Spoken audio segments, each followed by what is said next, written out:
Hey guys, welcome to the ninth episode of the Sports Zone podcast. Joe Bellison here, getting ready to kick off our ninth episode. Super excited about this one. Canada Day tomorrow. Awesome, just finished an exam. It's going to be a great episode. So thanks for joining us, guys. We're gonna, talk some baseball, talk some hockey, talk some NBA. A couple of weeks ago, the big headline was the playoffs for the NBA and the NHL, and this week, obviously, the draft. So you definitely want to stick around for that. Austin, do you have anything to say? No, man, I'm good. So let's get right into the MLB talk. So what are the latest on the Blue Jays? So the Blue Jays, obviously, winning streak is over, as we know. But they've still been pretty decent. Winning a couple series here and there. Just this past weekend, they beat the Texas Rangers in that series. They're currently obviously facing the Red Sox as we speak, and I don't know why, but they're struggling against them. But yeah, it's been a good run. Devon Travis, he's back in the lineup. He's looked pretty good in the ninth spot. Definitely nice to have him back. Ryan Goins was definitely a good player, but obviously Travis is the guy to go to. Edwin, he looks like he's turning it around. He had that 2-home run game with the grand slam the other day. Really nice to see him. Hopefully, that's a sign of things to come. And the biggest thing, obviously, from this week, I mean, it's basically the headline story is that Donaldson catch. An absolutely fantastic catch. I know you even saw it. I think a lot of our fans who are going to hear this podcast saw that catch. I mean, it was an awesome catch. Actually, it's an interesting question whether it's the better catch than Kevin Pillar's when he climbed the wall. I mean, it's a sure close. It reminded me always of Derek Jeter when he made that great catch. But yeah, definitely a great catch by Donaldson.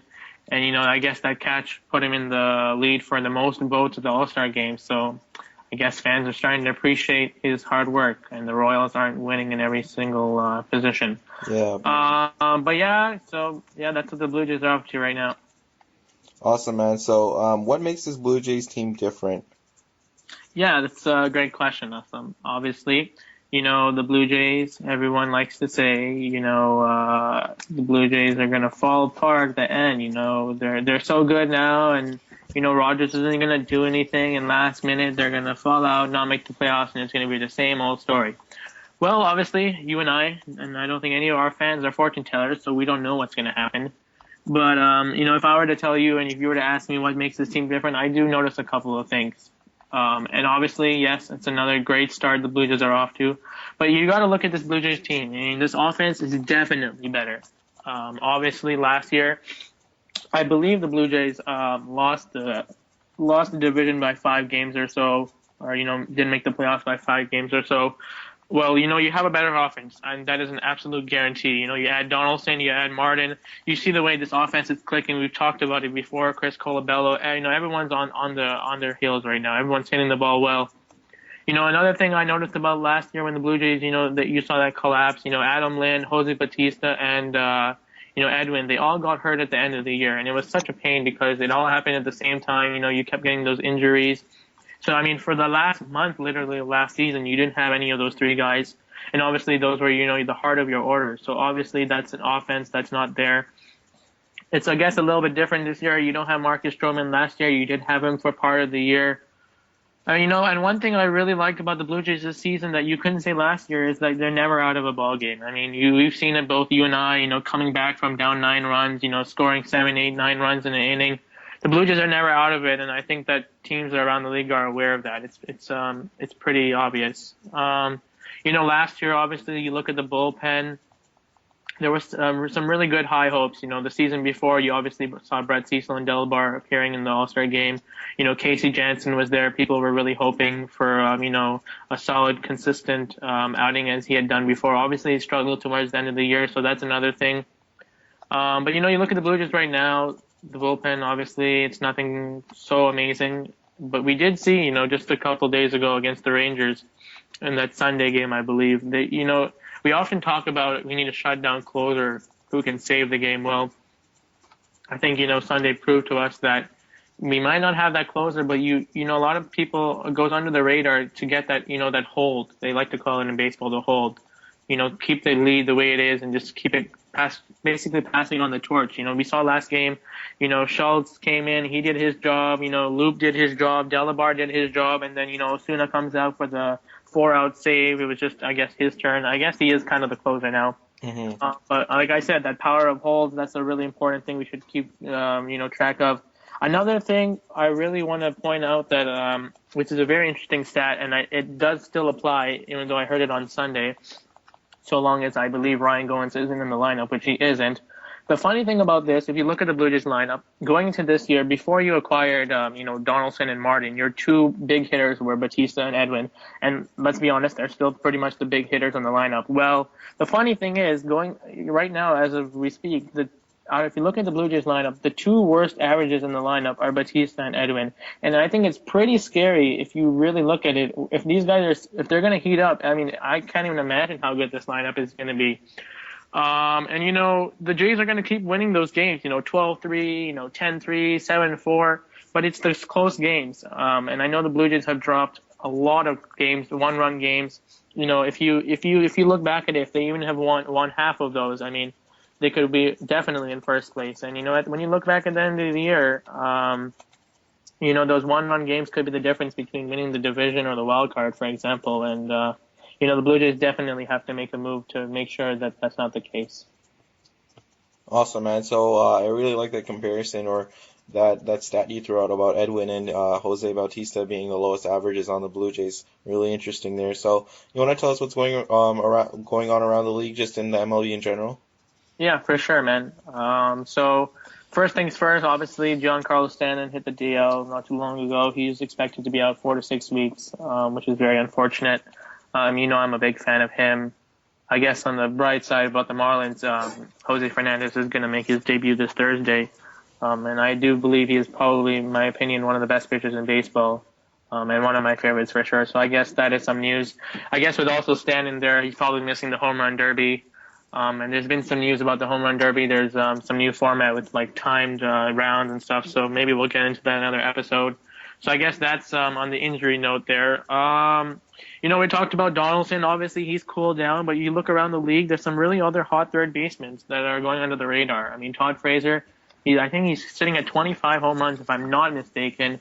He hits for some real power. I'm pretty sure he's been in the All-Star game before. He's Yeah, continuing to incredible. he might be in the home run derby again. Nolan Arenado, he's had a fantastic week. I think he hit 7, 8, maybe not even 9 home runs in 1 week. I don't know where that came from, but I know he's known for his glove in Colorado. They're obviously not pretty, but definitely something that I definitely saw this week that was very interesting. So I guess obviously another thing that you look around the league, it's obviously getting closer and closer to the trade deadline. Obviously I know you're pretty pumped about the NHL free agency beginning tomorrow, but obviously that's a big day for me, July 31st, when the deadline comes around. Nobody's really been moved since the last time we talked, and I know we're probably going to be going over this every single time we have a podcast to see if anyone is going to be moved. I think the biggest name on the market, Cole Hamels. I think the wait is almost over. I think he's this whole like, where is he going to go? Where is he going to go? Well, I think we're going to find out in the next coming weeks. I still don't know where he goes. I think Johnny Cueto. I don't know why. I have a feeling the Yankees might make a serious run at him. I don't know if they have the pieces. We talked about Chapman, Jeff Samardzija. I know the Blue Jays really wanted him, last year before he went to Oakland. I think with the White Sox struggling, he might, be someone that teams are looking for. Will want. I think the Jays might even be interested in him. K-Rod, once again, we talked about him earlier. I guess we haven't talked about Carlos Gomez. He's the outfielder for the Milwaukee Brewers who are struggling. I don't know if they're going to really sell. This has just been a total down year for them. I don't know if they necessarily need to blow it all up. I think that they might be a little bit more patient than other teams. Obviously the Red Sox, we talked about last episode. You had asked me, what's going on with these guys. They're a real mess. That's for sure. They're still pretty bad. Obviously they beat the Blue Jays yesterday. Big acquisition, Pablo Sandoval. I think he could be on the move. Some teams might be interested in his services. Papelbon we've talked about. And then you look at the Blue Jays. Obviously the Blue Jays are looking for some arms. I think you got to look at the market for the Blue Jays. I think the price would be obviously they're not looking for someone, a top line starter, even though they apparently Anthopoulos said he's willing to pay for one. And obviously the price of a top line starter is Jeff Hoffman, for those who don't know. But some names the Blue Jays might be looking at: Dan Heron of the Marlins, Kyle Loesch of the Brewers. There's some interesting names. I guess we can touch base later on. But Looking around, I guess around the league, also, I guess we saw the Rangers come in this past weekend. I think they're for real. I'm a little bit surprised that they've been this good, but when I watched the series, you saw Prince Fielder, Adrian Beltre. You're gonna add in Josh Hamilton. I think they can surprise a lot of people, but at the same time, I know they have a good prospect system, but I do not think it's a good idea for them to, go after someone like a really big name. Even though I do believe Chapman would be a good fit for them, I don't think they should, blow their prospects for one big name and try and make a run because I don't see it happening. Even though I do think they're gonna, maybe contend. Another really interesting team, the White Sox. There's been reports of them, considering to blow the team up. I mean, obviously we lost Melky Cabrera. He signed there. They were favorites to, take away there in the Central. I don't know what's happening there. Chris Sale, if they blow that up, I'm telling you, man, Chris Sale, all cards on the table. I want him in Toronto. Some other things, Carlos Carrera, he is on the Astros. He's their top prospect rookie who's come up. He's been absolutely fantastic. He had one of those, minor leaguer, little leaguer inside the park home runs where the Yankees dropped the ball in the outfield. That was cool to watch. He's on fire. You guys watch out for him. And then this Justin D. Gordon just hit inside the park home run today. Make sure you guys check that out. He is the real cheese. That was great, man. So you want to move on to the NHL? Absolutely, man. So, I mean, last week we were talking, we're like, the day is finally going to come, McDavid is finally going to, get picked first overall. It was definitely a good draft. I watched it. I'm pretty sure you enjoyed it after your exam. We're going to go over, I guess, the top 10, who you were right and wrong with, and what you think. So, obviously, first overall selection, Aslam Sali out of Markham. No, I'm joking. Connor McDavid obviously got picked first there. I think you were right there, obviously. Eichel got second. You were totally right there. Strome, Marner, Hannafin. You were definitely all right there. And then, like you said in the podcast, obviously it was a toss-up after those fifth pick over there. Why don't you give us the rundown from 5 to 10? Obviously, your incorrect picks and what you think about the people, about the teams picking who they picked. Yeah, sure. I'd love to do that. So, I had Matthew Barzal at number 6 out of the Seattle Thunderbirds, and I had him going to New Jersey just because I know that if he wasn't injured with that knee injury, he would have probably gone. Well, he would have had strong consideration for the top 5. He's just such an elite player, and Mm-hmm. he ended up actually going to number 16 for the New York Islanders. So, what an absolute steal that was for them. I mean, he dropped a ton, and that's just incredible how much he dropped. I can't believe it. What a Mm-hmm. steal that was. We'll move on to that later. I'll talk about it a little bit later when we talk about the Dougie Hamilton trade. Then I had Ivan Provorov going number 7 to the Philadelphia Flyers, which I did end up getting right. And that just made perfect sense at the time. I look back on it now, and it still makes perfect sense. Ivan Provorov is an elite defenseman. Some say he's the best defenseman over Nova Hanifin available in the draft. He's so smart. He had 61 points in 60 games for the Brandon Wheat Kings in the WHL. Just an elite player. Can't wait to see him in Philly. They have such a good young core group of defensive prospects with Travis Sanheim, who they drafted last year, the Calgary Hitmen in the WHL, and Samuel Mm-hmm. Morin of the Q. So, and then they have obviously Ghost there as well. So, um, they have and Hag as well. So they have some really elite prospects there on defense. So I can't wait to see them grow together. Philly's definitely a team that's going to be dangerous for years to come with Claude Giroux and that group there. Then I had Mikko Rantanen going number 8 to the Columbus Blue Jackets, and he did not end up going there. The Columbus Blue Jackets ended up picking Zachary Werenski, who I had going number 10. So that's not really a surprise. I mean, I could see why Columbus wanted to take Werenski. He's the third best defenseman. I don't think that's debatable in this draft. So they just took the best defenseman available, so that made perfect sense. Then I had Pavel Zacha going 9 to the San Jose Sharks, and they ended up taking Timo Meier, who was also a highly rated winger. And you know what? I wasn't really surprised with that at all. He's a San Jose type of pick. I just thought that Zacha would be a perfect fit, and he actually ended up going number 6 to the New Jersey Devils, which was a bit of a shock to everyone at the time, just because he is such a boom or bust type of prospect. He didn't Mm-hmm. have the best statistical year. He was out with an injury, but he is really big. He's an elite skater, and if he does end up developing well, he could end up being a top line center. People could end up looking back on this draft and wondering maybe why he didn't get picked third by the Arizona Coyotes if he does develop well. Hmm. So at number 10, I had Zachary Werenski going to the Colorado Avalanche, and that still made perfect sense to me just because with the Colorado Avalanche, they're lacking that top pairing left-hand D. They obviously have Eric Johnson and Tyson Barrie there playing the right points. They ended up taking Mikko Rantanen, who was the best player available at the time, so that Yeah. was definitely a good pick by Joe Sakic and company. So I Hmm. guess that rounds out my top 10. If I just had to speak quickly on who I think that did who I think that the Leafs did well on in terms of late round picks, they drafted Jeremy Bracco, who was a projected top first round pick in the draft. There were some questions that came out. I mean, after the draft, people were wondering, why wasn't this guy drafted in the first round just because he was rated so highly? He tore up the United States Hockey League. There, he actually broke some of Patrick Kane's records, and we all know how good Patrick Kane is. So Yeah. he ended up dropping 61 to the Toronto Maple Leafs. They took him with that pick when the Leafs did trade down from that number 24 position. And it ended up coming out that he has a 19.5% body fat percentage.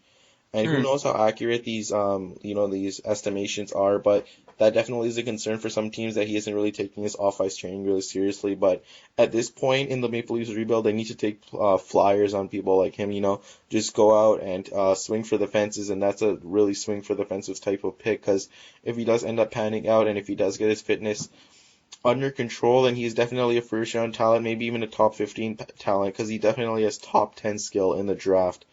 Um, they drafted us the last player I wanted to highlight. Obviously, the Leafs chose Travis Dermott with the 34th pick. He was a pretty good pick. I'm not going to really touch up much on him because I didn't really watch him too much, but he did play in Erie with Connor McDavid and Dylan Strome. Is Nikita Korostelev, who they drafted with with their seventh round pick, 185th overall, I believe. And this guy was predicted to actually go early in the second round. Um, I don't know why he exactly fell. I guess maybe there were some questions about his character. Maybe they didn't like scouts didn't like his production, but the Leafs absolutely got a steal. I don't know how he lasted that late. So the Leafs definitely made a ton of those home run type of picks, which we haven't seen in the past few years. What we've seen in the past few years is drafting those safer type of players who Yeah. are going to end up being third or fourth line players, but they're not really going to end up being someone that what you want to do in the draft is you want to aim for those high, like what they're doing right now, the Toronto Maple Leafs are doing right now, is they're aiming for those top end players in the draft, those home run type picks, because really can't get those types of players. But when you pick those third or fourth line guys, you can easily pick them up through free agency. So I really like what they did in this draft. For sure. And I mean, you mentioned it last podcast. You wanted to see the Leafs hit a home run with their picks. Obviously, we also talked about drafting the best player available versus what you need. And obviously, with the Leafs rebuilding, it's obviously they're going to probably be looking for the best person they can get. So obviously, another thing that we can touch on before we talk about the winners and losers, there were some trades that occurred on the night of the draft. I mean, obviously, some things happened before. I know, obviously, the Leafs traded their picks, just swapping picks, moving up the draft and whatnot. Anything there that caught your eye? Yeah, man. So, some of the trades that took place. Firstly, I mean, the biggest trade, which was a shock. It wasn't really a shock just because he was an RFA, and we had questions of whether the Bruins would sign him. I think we were all shocked with the return, and that's Dougie Hamilton to the Calgary Flames. Obviously, Dougie Hamilton is a top pairing defenseman, shoots right, 42 points last season. I mean, he's a future star. He's a cornerstone piece of the Bruins franchise. And the thing that I don't understand is, okay, they got a first round pick in 2 seconds. But I mean, they didn't really shop him around too much. I know that there's a ton of people hating on this deal. Hmm. I, for one, hate it for the Bruins. Obviously, it's good for me as a Leafs fan because Dougie Hamilton doesn't play in our division anymore. But I mean, Yeah. the Calgary Flames got him for an absolute steal. And then the thing that stings the most for Bruins fans is today he just signed a 6-year deal, and that's under $6 million. It's $5.75 million annually. So that's just incredible. It's a steal for Dougie Hamilton. They only ended up paying a first in 2 seconds for a player of his caliber. That's an absolute steal. So I think that they did a terrific job there. Then there was the Milan Lucic trade to the LA Kings, and I think that the Boston Bruins actually did well on this trade just because they ended up getting the 13th overall pick from the LA Kings and Martin Jones, who they ended up trading today for a first round pick from the San Jose Sharks. So they ended up getting two first round picks for a player that they likely wouldn't be able to sign next year. Hmm. Actually did really well on that trade, so Don Sweeney actually did well there, but that doesn't make up what he did for the Dougie Hamilton deal. That was inexcusable, the type of return that he got in that trade. Then we saw Ryan O'Reilly go to the Buffalo Sabres, and GM Tim Murray actually paid a huge price for Ryan O'Reilly. He gave up Zadorov, Grigorenko, the 31st overall pick in Compher. So Zadorov obviously the main piece going to Colorado, and he's a young defenseman, 6'5", can skate really well, really good in his own end. He should develop into a top four defenseman for the Colorado Avalanche. And for someone that they know he wasn't coming back next season, they actually ended up getting a really, really good return on Ryan O'Reilly, and he should help the Sabres a lot. So this is kind of a win-win trade. Yeah, It's going to be interesting to see what Ryan O'Reilly signs for since he's an unrestricted free agent next season. So if it's anything north of $7.5 million, I think it's going to be a really questionable move. But I mean, Ryan O'Reilly's worth every penny. He's a solid two-way player. And he should be able to help the Buffalo Sabres out a lot, who really turned around their team in 24 hours, also acquiring Robin Leonard. And then lastly, I'm going to talk about the Brendan Saad trade, which just took place today. And, when you trade someone like Brendan Saad, who was under cap constraints by the Chicago Blackhawks, I don't know why they didn't trade. Obviously, we're not the GMs, but for sure. if I was Stan Bowman, I'd definitely try and move Bickle or even Patrick Sharp first. But they ended up getting Marco Dano, Morin, and Isimov, and Trop. So it's a decent return on Brendan Saad, but obviously when you're trading someone of his caliber, you're not really going to get a good return compared to what you're giving up. I mean, it's just the quality of Brendan Saad's way too much, and it was reported that he's going to look for around $6.5 to $7 million per season annually, and obviously the Chicago Blackhawks cannot afford to pay him that. So very interesting trades that happened over the last couple of days. I think this has been the most active free agent, active draft period, and with trades, blockbuster trades going down. So it was very interesting to see what happened. For sure, man. And obviously, some more trades, or should I say, a lot more trades to come. But we'll touch on that shortly. Going back to the draft for a second, Aslam, and oftentimes we like to look at the winners and losers. And obviously, for this point, I mean, for the point of this, is going to be to look at just the picks itself. In terms of your opinion, who got good picks, who got steals. Obviously, we're not in a couple of years. You obviously look back and then you judge. Was Strom better than taking Marner and whatnot? So what are your winners and losers for that NHL draft? Well, the first winner I'm going to say, and that's the biggest winner, is obviously the Calgary Flames. I just talked about them. They acquired a top pairing defenseman at a bargain discounted price, so they're obviously my biggest winner of the draft. Obviously, you can say the Edmonton Oilers and the Buffalo Sabres for drafting Connor McDavid and Jack Eichel respectively, but I mean, those are no-brainer picks, so I'm not really going to acknowledge them as winners or losers at this point. I'm going to say another huge winner is the New York Islanders, who ended up flipping Griffin Reinhardt, who was kind of not really getting an opportunity in New York with Letty there. And some may see him as kind of a bust at this point, but they ended up getting Matthew Barzal at 16. And as you saw, I had him ranked at 6. Yeah. He's definitely a top 10 talent in this draft. There's no questions about it. So the New York Islanders did really well there. They ended up getting another pick. I believe it was a 31st pick as well, along with the 16th pick. And they ended up trading up to get Anthony Bolivier. I believe that's how you pronounce his name. I'm not too good with French names, but he's a really small skilled player as well, and he should end up panning out really well for the New York Islanders. So that was a great trade for the New York Islanders. And the last team I'm going to say that was a winner is no bias here with the Toronto Maple Leafs, and just because they ended up taking a player, and this is something I really did not know prior to the draft, but he ended up putting up better numbers, per game numbers, than Steven Stamkos. He had better point per game averages than Steven Stamkos, John Tavares, Tyler Seguin, and Taylor Hall Wow. in their draft years. And though obviously, even if you don't know hockey, you probably know Steven Stamkos. I mean, he's an elite player. Oh And to yeah. have someone like Mitch Marner who put up those kinds of numbers in our system, that's absolutely incredible.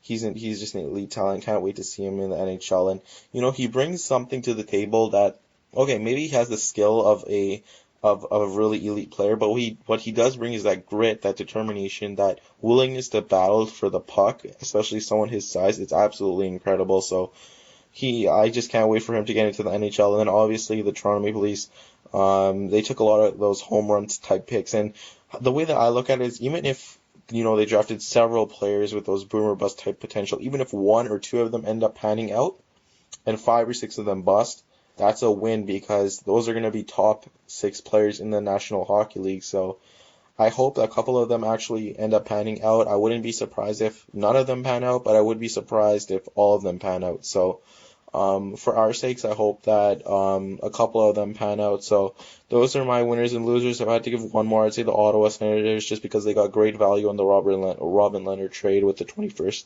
pick going back to Ottawa. So a terrific job by multiple teams in the draft. The Avs did well as well. So yeah, it was a great draft for a lot of teams. I think the only loser I would say is the Boston Bruins, just because Hmm.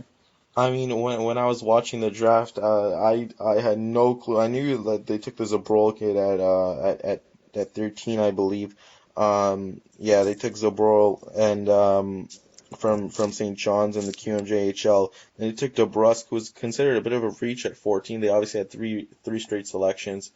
He was considered a bit of a reach there at 14. He was projected to go later, and then I don't know exactly who they. It was just a no, like completely off the board pick. It was kind of similar to when the Raptors took Bruno Colo last year. It was just completely off the board. They took Zachary Senshinin. I'm not even gonna attempt to pronounce 3 years that. away from being 3 years Oh, away. absolutely. This guy was projected to go in the late second round, and they ended up taking him with the Oh, 15th overall pick. So I have no idea what Don Sweeney was doing there. It was a terrible, terrible selection because I believe they actually could have got him at that position. I mean, his numbers don't look too terrific. He's described as a smart player, and then they obviously got dummied on the Dougie Hamilton deal. So yeah. I'm gonna list them as a loser for now.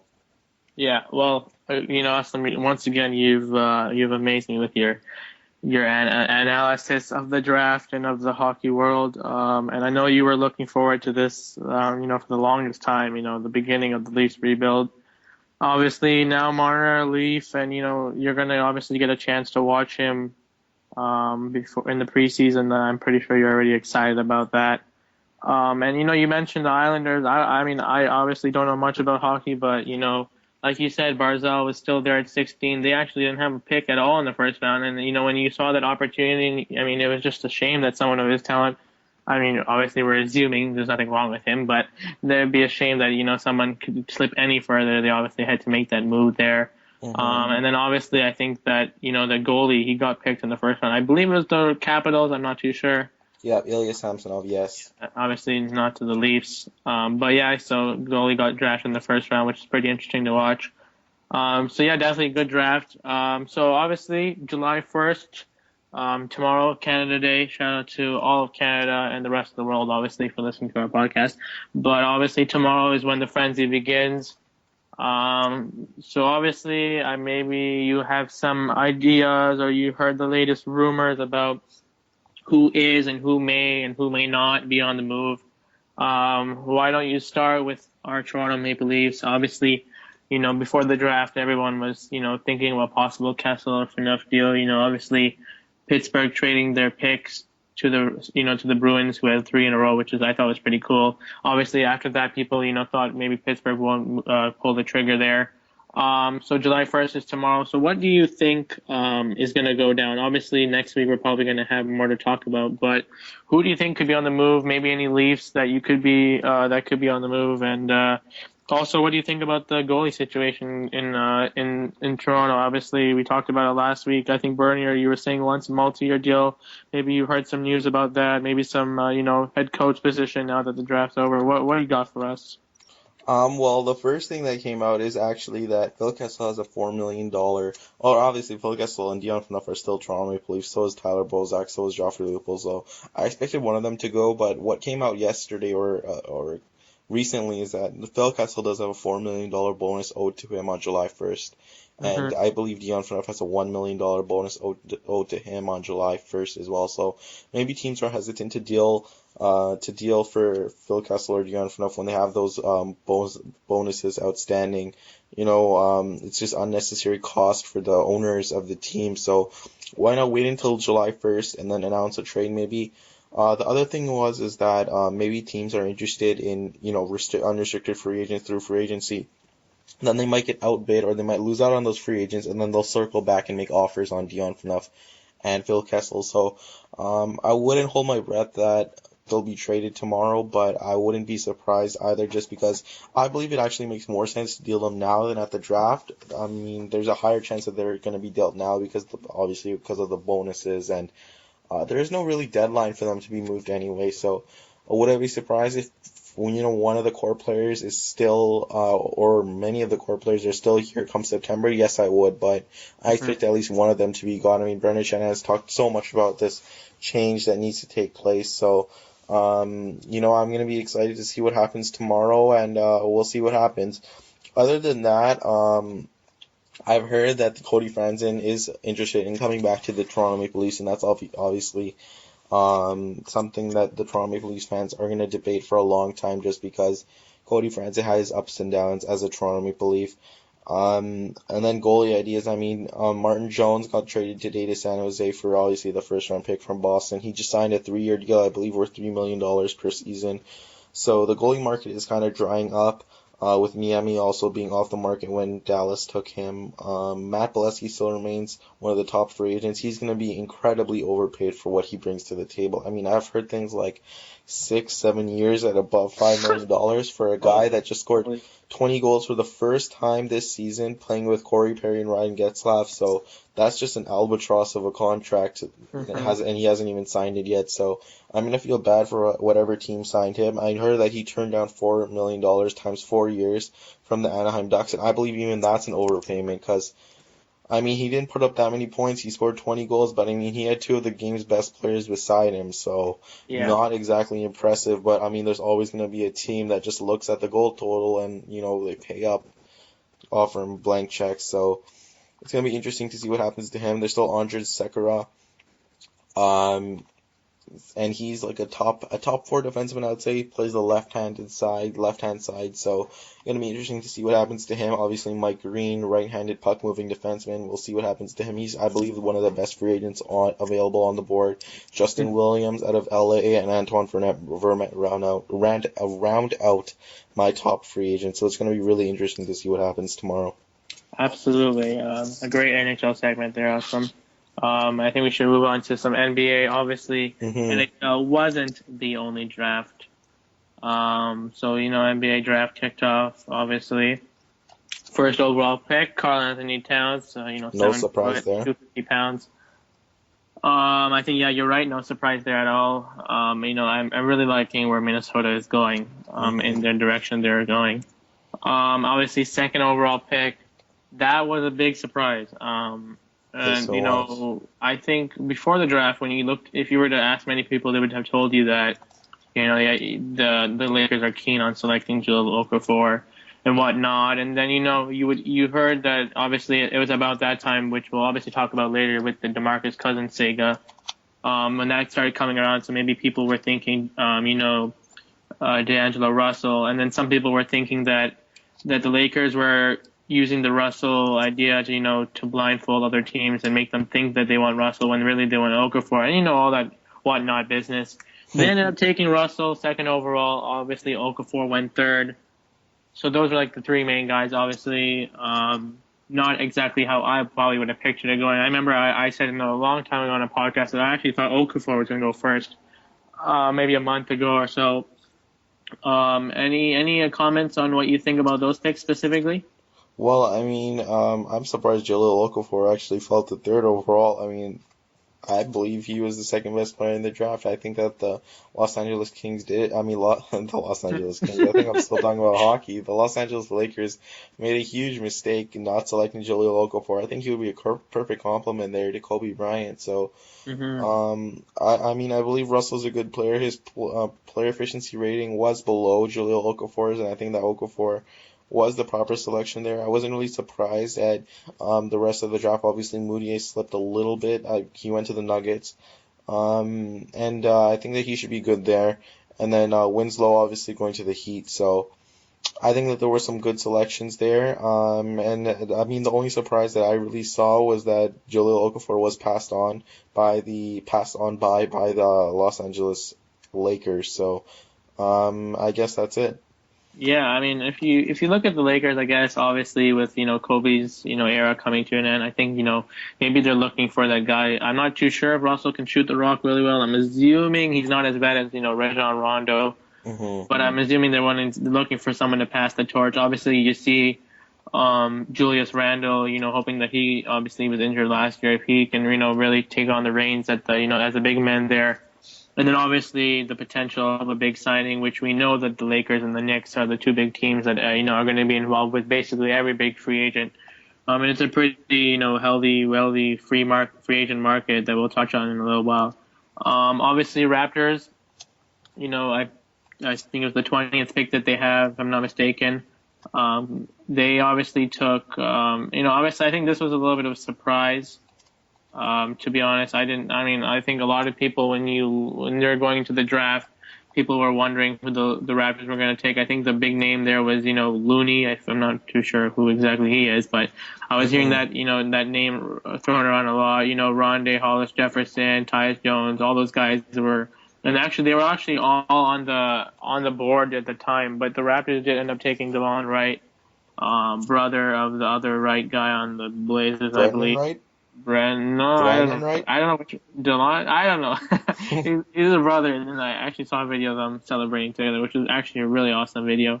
But yeah, obviously the Raptors taking him. He's a point guard, and obviously we might as well just touch on it right now that because what happened before the draft, the Raptors did trade our boy Grievous Vasquez, the master of Hmm. the shimmy. They sent him to Milwaukee. Obviously, picked up another late round pick there. Obviously, you lose a backup point guard. They obviously go ahead draft right. He's a point guard. He's a little bit older, obviously, compared to others in the draft. I believe he's 23.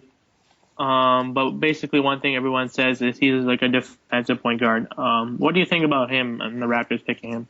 Well, obviously it makes perfect sense now that we know that Grievous Vasquez was a pick by the Toronto Raptors. I mean, if they took him with Grievous Vasquez there, then I would have questioned it. But knowing that Grievous Vasquez is gone, and I will miss him, he was my favorite Raptor.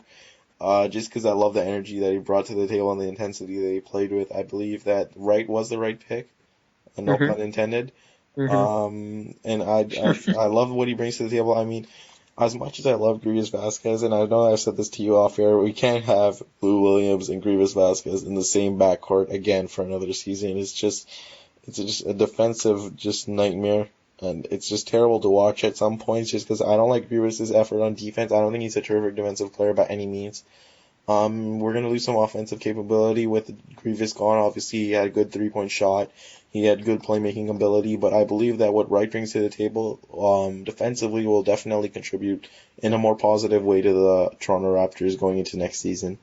You're right, and I think I like the pick too. Obviously, with Lowry's going to be doing his thing, and you're going to have Wright obviously developing under Lowry, learning from him. Obviously, he's really good friends with DeMar DeRozan, and we've obviously heard that DeMar has told him that I got you, brother. I'm going to help you develop, and how you just do your part, and everyone will do their part, and it should be good.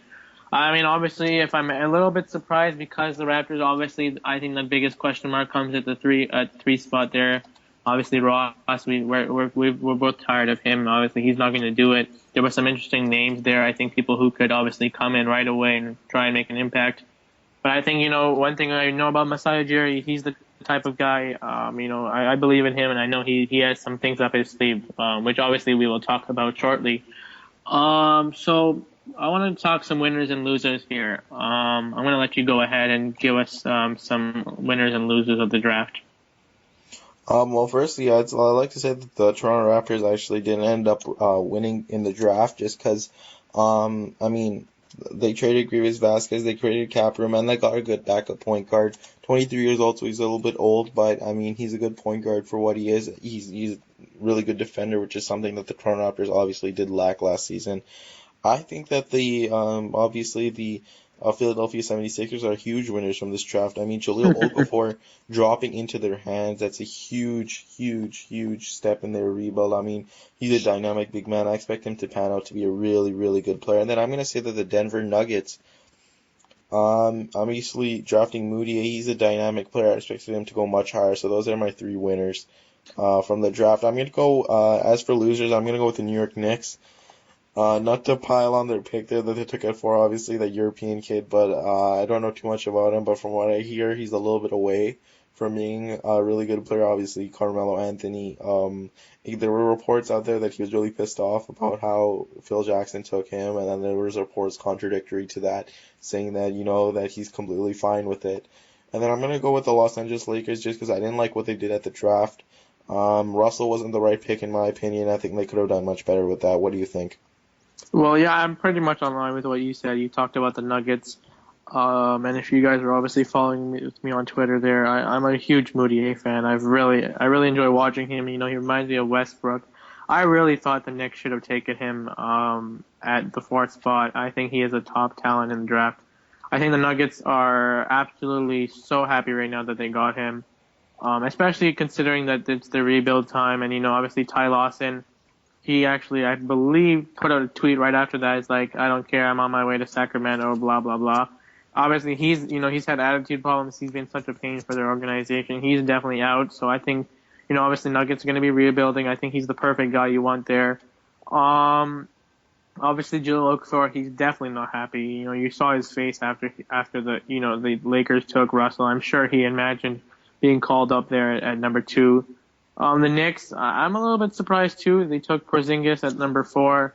To be honest, I believe he is probably a really top talent. And I'm not surprised he got picked really high because I believe when you look at it back in the future, he could have probably, even in my opinion, more talent than Towns when you really look at it.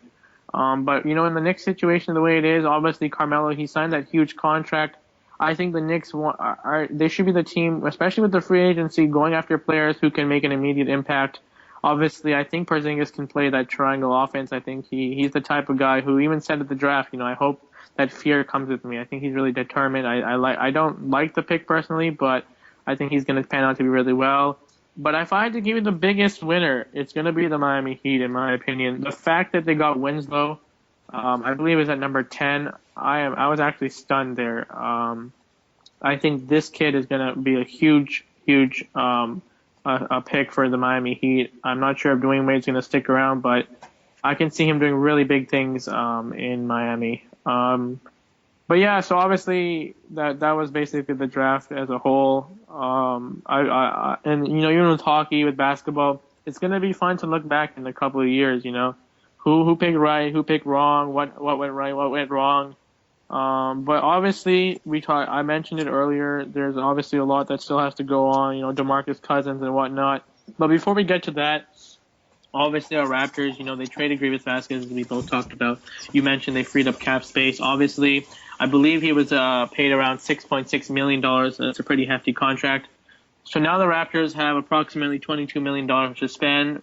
For a max contract of any free agent would cost them approximately $16 million. So they definitely have an ability to offer a max contract. Now, that being said, I think a lot of people, the first thing we'll say is who wants to come play for Toronto when you can go play for the Knicks, the Lakers, the Mavericks, the Spurs, and so on, the Rockets, Anyways, I'm gonna ask you, and obviously we just heard this a couple days ago, and obviously I was going nuts, you were going nuts, we were going crazy. The Raptors have a scheduled meeting with LaMarcus Aldridge. Now, you and I shouldn't get too excited about this because it's only a meeting and he still has to meet the Spurs and whatnot. But Hmm. obviously before we used to say it, it didn't really seem realistic, but now there is that, chance, so we may call it. So I think we should look at it, in both ways. Now, if you're LaMarcus Aldridge, can you tell me why you would come to Toronto and why you wouldn't come to Toronto? Oh, well, one of the reasons I guess I would come to Toronto is maybe because, he likes the core of DeMar DeRozan and Kyle Lowry. I think that the Toronto Raptors offer him great flexibility. Maybe the other teams wouldn't want to offer him. I mean, he would be the centerpiece of the team. I think that I mean, I heard that the Toronto Raptors are interested in Wes Matthews.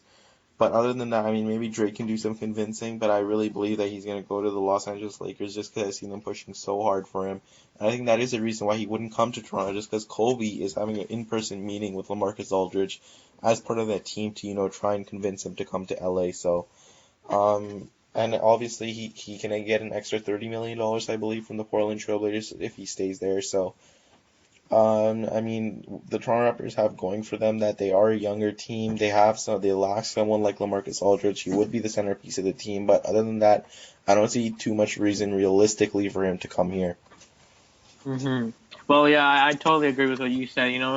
And one other thing that I like to talk about is that when you come to Toronto, you basically play for the whole country. I mean, he literally owns all of Canada when he comes here. Hmm. I mean, obviously the Raptors are in that big need of the four position. I think you bring him here, you're an instant, favorite to make it to the playoffs. That's absolutely positive. I don't know. We talked about it. Does even having Mark Aldridge help you get past the Cavaliers? I don't think so. But then again, if you really look at it, obviously the West is such a tough division. I think even though you have LeBron and the Cavs, I think you still have a better chance of getting to the East Finals rather than the West Finals. And you mentioned the Lakers. To be honest, I don't know why, but I don't think the Lakers are going to get him. I think he goes to the Spurs. Now, you mentioned Kobe going to the meeting. Well, check this out. The Spurs are going to bring Parker, they're going to bring Popovich, they're going to bring Ginobili, they're going to bring Duncan, and they're going to bring their rings to the meeting. So, I mean, I don't know why. I think they're gonna find a way to persuade him to come to the Spurs. And if he doesn't go to the Spurs, I don't know why. We know that he said that he's not gonna go back to Portland, but the fact that he can make much more money there with that fifth year, I still think that I wouldn't be surprised if he goes back to Portland. So yeah, obviously that's on the Raptors radar. Some other names that the Raptors could be interested in, and who you think would be interested in, and I would think would be interested. Greg Monroe. Obviously, he's been talked about with the Knicks and the Celtics and whatnot. Do you like that possible fit in Toronto with Greg Monroe? Oh, absolutely. I think that he adds something that the Toronto Raptors lack, which is scoring, which is defense, which is good rebounding out of that power forward center position. I think that he will go to New York. I just think that they're going to offer him the most amount of money. I don't think that we should offer Greg Monroe max deal. I'd rather get two good players as compared to someone like Greg Monroe. So I don't think that he'll come here, but I definitely wouldn't. I mean, I definitely would love to add him to the team, but if it's for max money, I wouldn't think about it. And then another player, obviously, which we actually haven't talked about quite a bit because I believe is an RFA. That's Tobias Harris. I believe the Knicks are very interested in him. I think he would actually be pretty nice because we've talked about the need for that guy at the three position. Terrence Ross definitely not cutting it. Could you see Tobias Harris in a Raptors uniform? Yes, I actually could. I think that he adds something again that the Toronto Raptors lack. I mean, yeah, the Toronto Raptors lack. I think that he does add that rebounding, that defensive capability that the Toronto Raptors need. I don't see Amir Johnson coming back as the power forward next season, just because I think that's an area of weakness that Masai Ujiri will try and address during the offseason. So I think that Tobias Harris is definitely an option. And obviously, we've talked about another small forward and DeMar Carroll. I mean, obviously from the Hawks, he had that really good season. I think he'll end up going to the Lakers, but obviously I can see the Raptors being interested in him. And then obviously the Raptors making that trade today. Luke Rittenauer, he came to Toronto, his fourth team in 5 days. He actually has a $2.5 million non-guaranteed contract. I think he might end up being an asset for the Raptors. They might actually look to trade him. Poor guy. I think he might be on the move. I don't think he ends up staying as a Raptor. But quickly run through some more Raptors news here. Obviously, the Raptors added Jerry Stackhouse to their assistant coach team today. Obviously, we expected the decision to come in one of these days, anyways. And obviously, what's pretty cool about that, I don't know if you know this, but Dwayne Casey actually coached him back in Dallas in 2008 when he was wrapping up his career. So I think that's pretty cool how they're going to be next to each other. And then obviously one thing which is maybe a lot of people didn't know about, but the Raptors obviously with their new D-League affiliate, the new name, the 905 Raptors. Obviously, the 905 Raptors is my phone number, 905. So much about the 416 that Drake goes about, but I think that's a pretty good name, encompassing those local cities up north and Mississauga. Do you have anything to say about the stuff I just pointed out there? Well, I think it's a great name. I think it's really catchy. It's just great to have a D League team in Toronto. I know that I might go to one of those games. I'm planning to go on to one of those games just because I like D League basketball. I think it's still really good basketball. And I want to come out and support the Raptors D League team. I think that the name is catchy. Obviously, Drake leaving his mark on the Toronto Raptors organization. I think that's just great for the city and for the fans. For sure. So obviously we're gonna wrap it up here with NBA with the hottest free agents, which we talked about some of the free agents, but like the bigger news. So let's start with the Raptors. Obviously, there has been some reports that the Raptors could look to move DeMar DeRozan. And before we go any further here, obviously he's coming up to his final contract here. He's going to be seeking a max contract. There's going to be teams like the Lakers interested in him, which is his hometown. Why don't we start off? What do you think the Raptors should offer DeMar DeRozan a max contract should the opportunity present itself? Well, for me, I think that yes, they absolutely should offer him a max deal as much as possible. I don't think that he's a max player per se, but I don't think that you should really let him walk for free. I think that's absolutely ridiculous. If you let someone of DeMar DeRozan's caliber walk for free, I think that's absolutely terrible asset management. So if we have to overpay for DeMar DeRozan, so be it. I think that, what we learned from the Chris Bosh situation is that we should have traded him earlier in the season if we knew that he wasn't going to come back. I really would not like him to just, walk away and leave us empty-handed because just that's gonna set us back a long, long time. I think that you would agree and it would force us into a rebuilding situation. I know that I would not feel comfortable myself going into a season and expected to go into the playoffs, make the playoffs without DeMar DeRozan, just with Kyle Lowry as our main guy. You saw how worn out he got during that time when he was expected to be the go-to guy. So I definitely think that we need to get something for him, either trade him or sign him or determine whether you want to offer him a max contract. I don't know what you think. Yeah, I mean, you said it. I can't really picture the Raptors going all the way to the playoffs without him. That being said, we obviously don't have the guy at the three spot there to really lift our team. Obviously, maybe Tobias Harris, maybe DeMar Carroll, maybe even Wesley Matthews. But until then, I don't think it's. I think Masai. I think everyone on the Raptors team right now is on the table. I don't think he is. There's no trade players and whatnot. I think that everyone would be available should the opportunity present itself. And I think Kyle Lowry. I think obviously he didn't live up to expectations signing that big contract. I know Eric Bledsoe's on the market. If you could do something there, maybe I can see it happening. Obviously, the bigger news though is DeMarcus Cousins and the whole saga that's going on in the Kings organization. Obviously, we heard just after that podcast that the Kings were interested. Our last podcast that the Kings were interested in first of all swapping Cousins to the Nuggets for Fareed and Lawson because obviously the coach, he coached there back in the past, so he kind of, enjoyed his success there. So obviously that obviously was the top rumor. And then obviously we heard rumors that the Lakers were going to trade for him, put a package together. Obviously they're still very interested in him. So obviously you would think that, D'Angelo Russell obviously is the main part of that with Julius Randle and company. Where do you think that? I mean, obviously, I don't know what is going on with the Kings organization. I know you and I both agree that DeMarcus Cousins is a top player in the league. And I don't think any package you can offer or get in return will be equivalent to what like his talent, per se.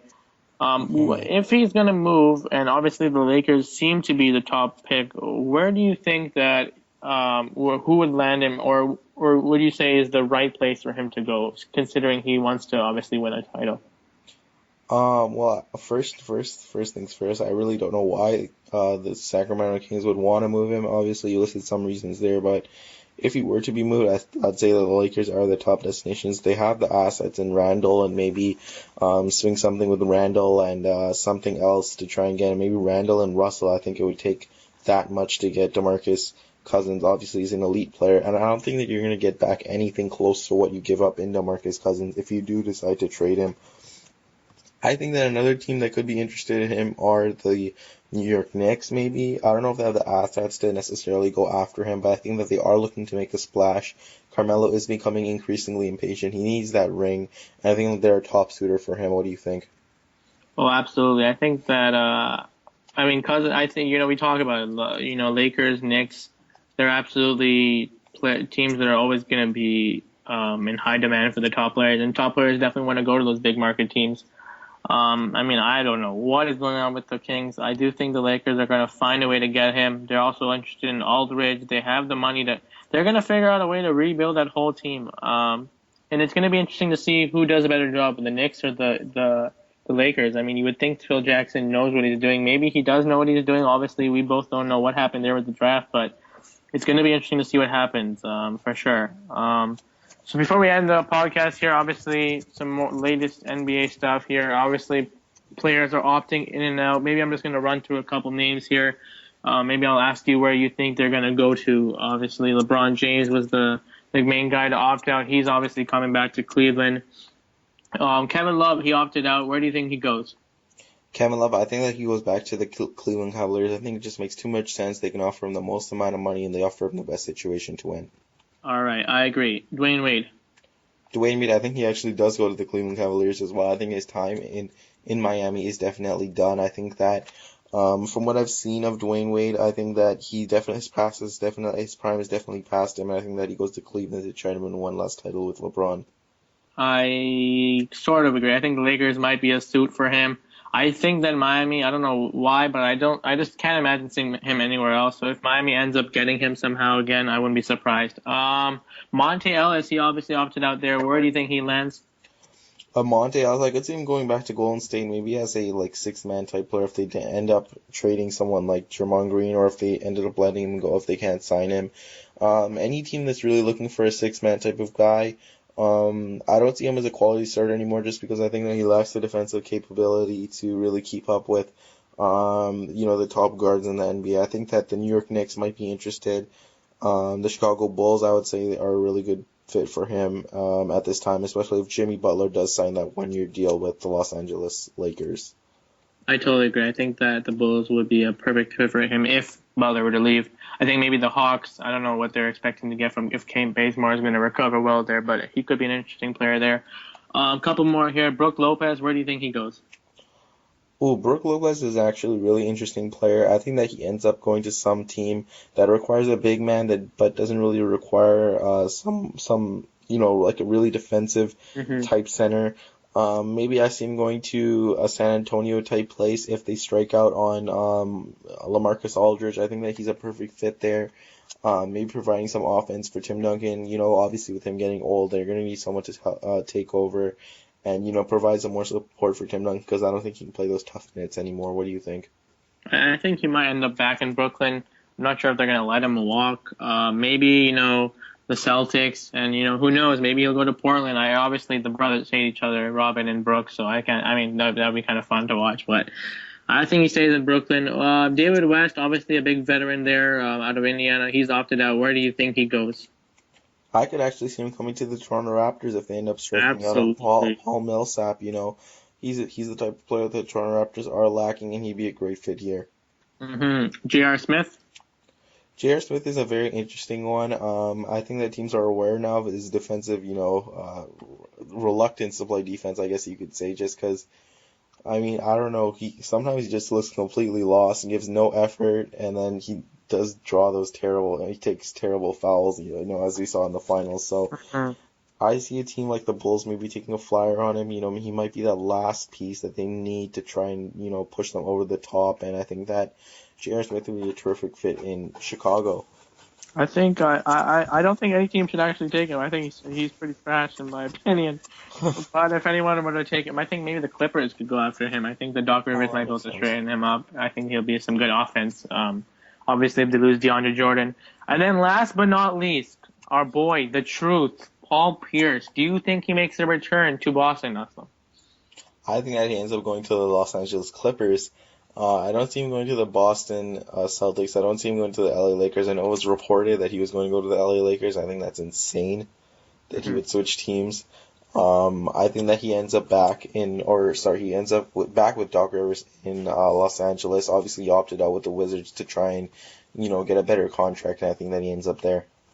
I agree. I think that's a good way to wrap up our NBA segment there. So obviously, question of the week is the last thing we have to talk about. So this week, obviously, as I mentioned last week, we are going to talk about some dynasty teams around sports. Um, and I'm going to start here. Obviously, we know when we talk about dynasty, we're talking about teams that consistently, over year after year, they're always in the finals, always in the playoffs, always winning titles over and over and over. And I think they're pretty much obvious. When you look at the NBA, you see the San Antonio Spurs, obviously a tremendous team, a tremendous organization. One thing, obviously, you see that that core duo of Ginobili, Parker, Duncan. They're really fundamental basketball, making that extra pass. Popovich, top line coach in all of NBA, all of sports. There, you look at hockey, you look at the Blackhawks, winning ring after ring. You've talked about it. You probably know more about them than I do, but obviously they have that core there, with those two big guys, Kane and Taves, leading the way. You look at baseball, San Francisco Giants, always a team under the radar. Obviously, with the Dodgers in their division, they obviously get underlooked. They always come up with some solid baseball, and obviously the Cardinals in St. Louis, they've been pretty much consistent. And then another team I would probably put in the range. I'm not sure if you would agree here, and I guess not a dynasty yet, but a potential to be dynasty is Stephen Curry and the Warriors. I think that Hmm. they're probably favored to make the finals again. Obviously, we don't know the moves that are going to happen in the offseason. But obviously, you want to share your thoughts on the teams I talked about, maybe some other teams, teams that you can think about that are dynasties, or what you think, makes a dynasty. What teams that are dynasties are lacking, for example. Well, I agree with all the teams you listed. Obviously, the Blackhawks, being an NHL expert, I think that the Blackhawks are the perfect example of a dynasty in the NHL. I'm going to move over to soccer, and I'm going to say that the Barcelona and Real Madrid are dynasty type franchises in their own respective right. Just because they Hmm. each have a cornerstone type player in Lionel Messi and Cristiano Ronaldo. I think that those types of players, you need some kind of player in soccer to be considered a dynasty. You need one of those world-class top five players. Obviously, I think Barcelona have two of them in Luis Hmm. Suarez and Cristiano Ronaldo, and Real Madrid try and emulate the same thing with Bale and Benzema. So those two are definitely dynasties to be considered in soccer. I think that one up and coming one is Chelsea of the English Premier League. They have a really good team built around there. They have a terrific coach. And for soccer, I guess I'd just list those three. Maybe Bayern Munich in Germany. I know that they win the German Bundesliga year after year, and I think in the Serie A it has to be Juventus. They've been winning it year after year as well, their own respective league there. So those are some powerhouses in soccer. Well, I mean, obviously, you brought it up, and I brought it up. It's important to have that core of guys. Those great, players that you can build your team around. But one thing maybe that we don't think about is the way a team develops players. Do you think that has a big role in what makes a dynasty a dynasty? Oh, absolutely. Talking specifically about soccer, talking specifically about hockey, I know that the Chicago Blackhawks definitely ended up developing and drafting Patrick Kane and Jonathan Toews, and those are the two cornerstone franchise players that helped build that dynasty. Hmm. You look at the type of, and obviously someone else I should mention, Duncan Keith, the second round pick, and he's obviously the best, and he arguably is the best player on the Chicago Blackhawks, and they ended up drafting and developing him. Brent Seabrook, same thing. So out of all this turnover that the Chicago Blackhawks have had over the past three cup runs, when they ended up winning the Stanley Cup, the four guys that remain are core players. They're Jonathan Toews, they're Patrick Kane, they're Duncan Keith, and they're Brent Seabrook, and they all have something in common. They were all drafted and developed by Chicago, so I think you make a great point there. Absolutely. And one more thing, obviously, specifically looking at the Spurs, I mean, obviously those three guys, obviously, their careers are coming to an end. Do you think that they can continue to consistently be a good team? Obviously, as I mentioned, and obviously it's pretty much a fact that they have such a great system in place. Obviously Leonard is going to be the keystone player there. They're going to bring in good players. Popovich, I'm not sure how long he'll still be there. But do you think they're one of those teams? I'm not sure if the Blackhawks and, obviously the Giants in baseball, if they're going to consistently, even when players move on, if they're going to be an organization that continually wins and wins and wins. Well, I mean, it's going to be really tough to replace those players. I mean, they have a great piece in Kawhi Leonard, who they did draft and develop themselves. But I do think that they're going to end up tailing off if they don't sign a big name free agent here. I think that they have one last run at it. Tim Duncan, obviously in his prime. Hmm. And I just think that if they don't end up getting a big name free agent, Kawhi Leonard can't do it all himself, and especially in the Western Conference, I think that a team like the Timberwolves will end up taking them over. So, I definitely am not 100% sure, but I think that this run should be their last big push at it. Absolutely. I guess the big question after that is, who becomes the dynasty first, the Leafs or the Raptors or the Blue Jays? And it's going to be interesting. Obviously, each group, I guess you look at the Leafs. Obviously, now that they're starting fresh, they're going to develop those core guys. They're going to have those pieces. Obviously, the Blue Jays have theirs right now with Batista, Edwin. I mean, I'm not sure how much longer they have. And the Raptors, obviously, DeMar and Lowry and obviously you have JV and Ross, but I mean, it's going to be interesting to watch for sure. Yep, definitely interesting for sure, man. Yeah. So obviously that's going to wrap up our episode. The question for next week is going to be we're going to talk about some of the trades and some of the things that what if they happen? For example, you look at Chris Paul. What if he actually got traded to the Lakers? A lot of trades that didn't go through, or a lot of picks when you look back that teams didn't select, how they could have shaked up our league. So we're going to talk about some of those. There are definitely some interesting things. But again, thanks Aslam for a great episode. It was definitely, obviously a little bit longer episode. Obviously, we missed a week. We had a lot to talk about with the drafts with the NHL and NBA. But thank you everyone for listening. It's obviously great to have your support. And if you want to definitely come on an episode, please do send us a message. We would love to have you on. Obviously, we talk about baseball, we talk about hockey, we talk about basketball, but there's obviously a lot more sports out there. And if you have a sport or a team you want to talk about, do let us know. But Aslam, do you have anything else to say? No, man, great episode. Absolutely. So for Aslam and I, we thank you again. Happy Canada Day to everyone in Canada, and happy Independence Day to all those Americans in the coming days. And hopefully we'll see you next time. Peace. Peace.